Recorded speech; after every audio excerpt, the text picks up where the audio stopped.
ख़बर शामिल कंदा हलूं। वज़ीर आज़म शहबाज शरीफ़ काबीना मेंबरनि सां गॾु अॼु बर्तानिया खां गॾियल अरब रियासतनि पहुचंदो।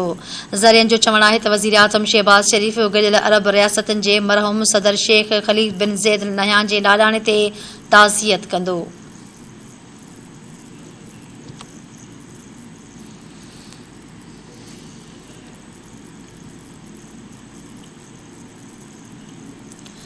पीटीआई चेयरमैन इमरान ख़ान जलसनि जी आमदोरफ़्त लाइ सिक्योरिटी तलब करे वरिती। पीटीआई हुकूमत खां मुतालबो कयो वियो आहे त इस्लामाबाद एयरपोर्ट ते एंट्री ऐं एग्ज़िट लाइ चाइना गेट जे इस्तेमाल जी इजाज़त ॾिनी वञे। ज़रियनि मूजिबि PTI chairman Imran Khan civil aviation secretariat खे ख़त लिखियो आहे। ख़त में चयो वियो आहे त इमरान ख़ान खे सिक्योरिटी ख़दशा आहिनि। अॻूणे वज़ीर आज़म खे एंट्री एग्ज़िट लाइ चाइना गेट जे इस्तेमाल जी इजाज़त ॾिनी वञे। पीटीआई पारां लिखियल ख़त में एएसएफ खां अॻूणे वज़ीर आज़म जी सिक्योरिटी लाइ ख़ुसूसी क़दम खणण जी दरख़्वास्त कई वई आहे।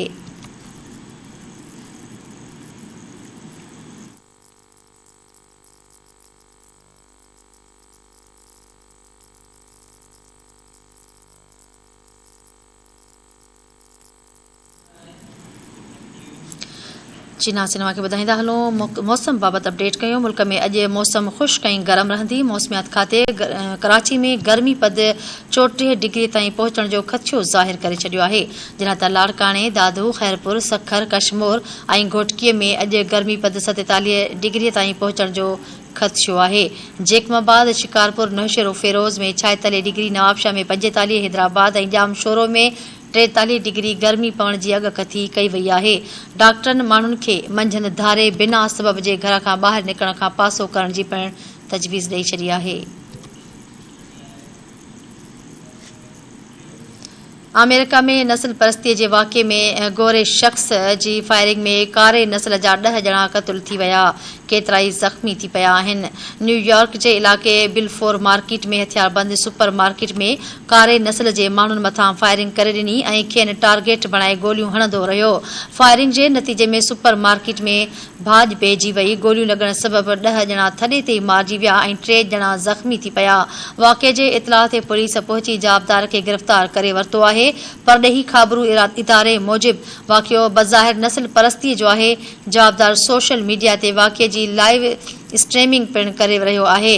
पुलिस मूजिबि फायरिंग कंदड़ शख़्स खे फ़ौजी वर्दी, ब्लड प्रूफ जैकेट ऐं हेलमेट पातल हुयो। संदसि बंदूक ऐं हेलमेट में नस्ल परस्ती वारा जुमिला लिखियल हुआ।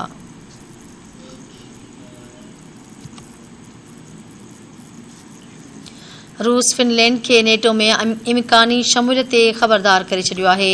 प्यूटन फिनलैंड जे सदर खे टेलीफोन करे नेटो में इम्कानी शमूलियत ते ख़बरदार कयो। संदसि चवणो त फिनलैंड नेटो में शामिल थियण जी ग़लती न करे।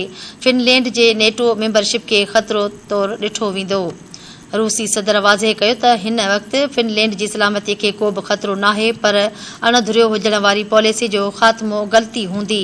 उन सिलसिले में फिनलैंड जे सदर जो चवणु हो त हुन छिकताण खां बचण लाइ रूस सां राबितो कयो। रूस जो चवणु हो त संदुनि सलामती ख़तरे में पवण जी सूरत में अमेरिका मां जोहरी छार उॾरंदी।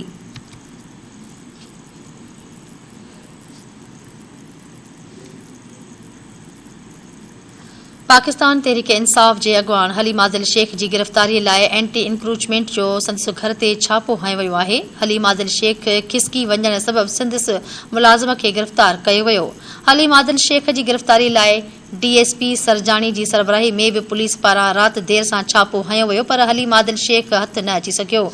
एंटी इंक्रूचमेंट अख़्तियारनि जो चवणु आहे त हलीम आदिल शेख ते एंटी इंक्रूचमेंट ज़ोन 1 थाणे में केस दाख़िल कयो आहे, जंहिं में हलीम आदिल शेख ज़मानत नाहे कराई। अख़्तियारनि मूजिबि हलीम आदिल शेख जे घर ते छापे दौरान हिक मुलाज़िम खे हिरासत में वरितो वियो। एंटी इंक्रूचमेंट जे असिस्टेंट डायरेक्टर वलीद बलोच जो चवणु आहे त हलीम आदिल शेख ते गुलशन मेमार थाणे ते केस दाख़िल आहे। संदसि घर में मौजूदगी जी इतला ते छापो हयो वियो।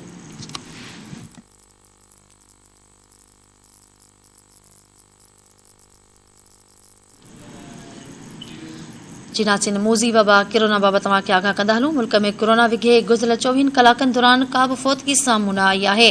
NIH जो चवणु आहे त 24 कलाकनि दौरान मुल्क में कोरोना जा 84 नवां केस ज़ाहिर थिया।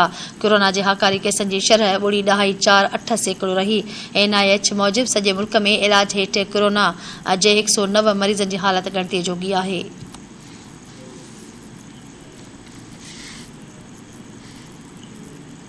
ऑस्ट्रेलवी क्रिकेटर एंड्रू साइमन ख़ौफ़नाक रोड हादसे में ज़िंदगीअ जी बाज़ी हाराए वियो। क्रिकेट जी दुनिया में सोग जी लहर पखिड़िजी वई आहे।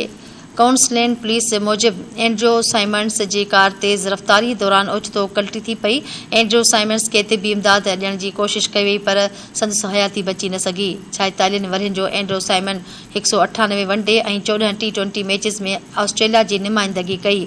एंड्रू साइमन पहिरियों वनडे 10 नवंबर 1998 में लाहौर में पाकिस्तान ख़िलाफ़ खेॾियो हुयो। एंड्रू साइमन्स 2 भेरा वर्ल्ड कप में पंहिंजे मुल्क जी नुमाइंदगी कई। साइमन जे ओचितो विछोड़े ते क्रिकेट मदाह ऐं क्रिकेट सां सालहड़ियल ॾुख ऐं अफ़सोस जो इज़हार करे रहिया आहिनि।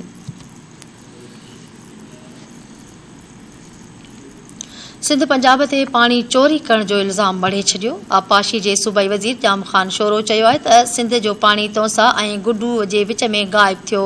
हुन चयो त तौसा मां 67,000 क्यूसिक पाणी छॾियो वियो। इरसा ग़लति अंग अखर ॾिना ऐं पाणी छॾियो। जाम ख़ान शोरो जो चवणु आहे त पाणी पंजाब में चोरी या ग़ाइब थियो आहे। नहरी पाणी जी खोट सां सिंध जी ज़मीन बंजर थी रही आहे। केले ऐं लीमे जा बाग़ पिणु सुकी रहिया आहिनि।